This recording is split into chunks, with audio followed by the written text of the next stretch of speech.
Kasih karunia dan damai sejahtera dari Allah Bapa kita dan dari anaknya Tuhan Yesus Kristus menyertai kamu sekalian. Amin. Shalom, saudara-saudari sahabatku semua di dalam nama Tuhan Yesus.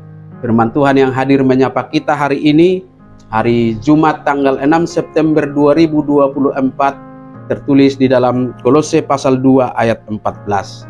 Mari sahabatku semua kita simak dan renungkan firman Tuhan yang menjadi kekuatan dan inspirasi untuk menjalani hari ini demikian. Dengan menghapuskan surat hutang yang oleh ketentuan-ketentuan hukum mendakwa dan mengancam kita, dan itu ditiadakannya dengan memakukannya pada kayu salib. Disesa do surat tangani na dopak hita, ima akapatik na maralohon hita, dipadau doi dilohotton tu silangi. Demikian firman Tuhan. Sahabat renungan harian, saudara-saudariku yang dikasihi Tuhan, kalau kita punya hutang dan orang yang memiutangi terus mengejar-ngejar bahkan mengancam kita, tetapi tidak dapat kita bayar karena kita tidak mampu, lalu tiba-tiba ada yang mengatakan bahwa hutangmu itu sudah dilunasi, pasti ada kegembiraan yang meluap-luap. Rasanya seperti seseorang yang baru dibebaskan dari penjara. Demikianlah alegori pembebasan kita dari hukuman karena dosa-dosa kita.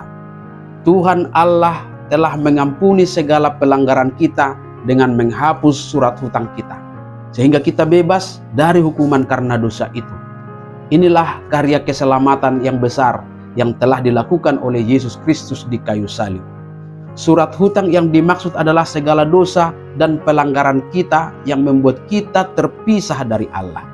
Ketentuan hukum telah mendakwa dan menuntut kita harus dihukum mati oleh karena dosa-dosa kita. Tetapi hukum itu telah dibatalkan oleh Kristus melalui pengorbanannya. Melalui Kristus Allah menunjukkan kasih yang luar biasa, di mana Yesus mengambil alih hukuman yang seharusnya kita tanggung. Dengan pengorbanan Kristus, kita dibebaskan dari rasa bersalah dan tuduhan-tuduhan dosa yang menghantui kita. Saat kita menerima karya salib Kristus dalam hidup kita, kita tidak lagi hidup dalam ketakutan dan rasa bersalah oleh karena dosa-dosa masa lalu. Kita diberi kebebasan dan anugerah untuk memulai hidup yang baru. Sahabatku semuanya, pembebasan dan anugerah untuk memulai hidup baru itu kita nyatakan dalam cara hidup yang tidak lagi diperbudak oleh dosa, tetapi berjalan dalam kebebasan sebagai anak-anak Allah. Inilah identitas baru kita. Karena dosa kita telah dihapuskan, kita memiliki identitas baru sebagai anak-anak Allah.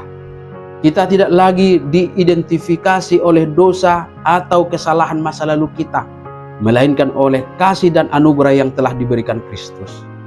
Hidup dalam identitas baru ini berarti menolak semua bentuk cara hidup lama yang bertentangan dengan kehendak Allah dan mengenakan kehidupan yang baru dalam kebenaran dan kesucian. Ini termasuk mengembangkan karakter seperti kasih Kristus, kerendahan hati, kesabaran, dan pengampunan. Kemudian dalam menyadari betapa besar kasih karunia Allah yang telah menyelamatkan kita, cara hidup kita seharusnya dipenuhi oleh rasa syukur dan pujian. Kita dipanggil untuk bersyukur atas karya keselamatan yang telah diberikan oleh Kristus dan memuji Dia dalam segala hal yang kita lakukan. Rasa syukur ini diekspresikan bukan hanya dalam doa dan ibadah, tetapi juga dalam cara kita menjalani hidup kita sehari-hari, menunjukkan kasih kepada orang lain, melayani, dan menjadi saksi tentang kasih Allah itu. Amin. Selamat beraktivitas, Tuhan memberkati.